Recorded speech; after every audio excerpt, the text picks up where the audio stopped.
আপা, জন্ম নিবন্ধন সনদ? সেইটা আবার কি? জন্মের ৪৫ দিনের মধ্যে শিশুর জন্ম তথ্য নিবন্ধন করতে হয়।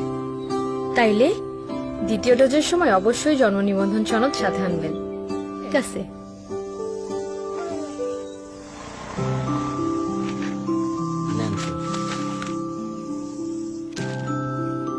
জন্ম নিবন্ধন সনদ?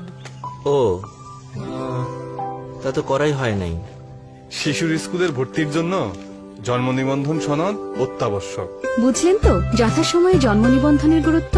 স্কুলে ভর্তি, বিবাহ নিবন্ধন, পাসপোর্ট ইস্যু, জাতীয় পরিচয়পত্র, জমি রেজিস্ট্রেশন সহ 18টিরও অধিক নাগরিক অধিকার নিশ্চিত করতে প্রয়োজন জন্ম নিবন্ধন। আবার উত্তরাধিকার সনদ, পেনশন, নামজারির জন্য প্রয়োজন মৃত্যু নিবন্ধন। এখন আমি নিশ্চিন্ত। জন্ম নিবন্ধন ওকে দিয়েছে আপন পরিচয়ে বেড়ে ওঠার সুযোগ। সংশ্লিষ্ট নিবন্ধক কার্যালয়ে গিয়ে জন্ম ও মৃত্যু তথ্য নিবন্ধন করুন। জাতি, ধর্ম, বর্ণ, গোষ্ঠী, লিঙ্গ নির্বিশেষে সবার জন্ম মৃত্যুর তথ্য নিবন্ধনে বাংলাদেশ সরকার বদ্ধপরিকর। এখন অনলাইনেও জন্ম মৃত্যু নিবন্ধন করা যায়। নির্ভুল জন্ম মৃত্যু নিবন্ধন করব, শুদ্ধ তথ্য ভান্ডার গড়ব।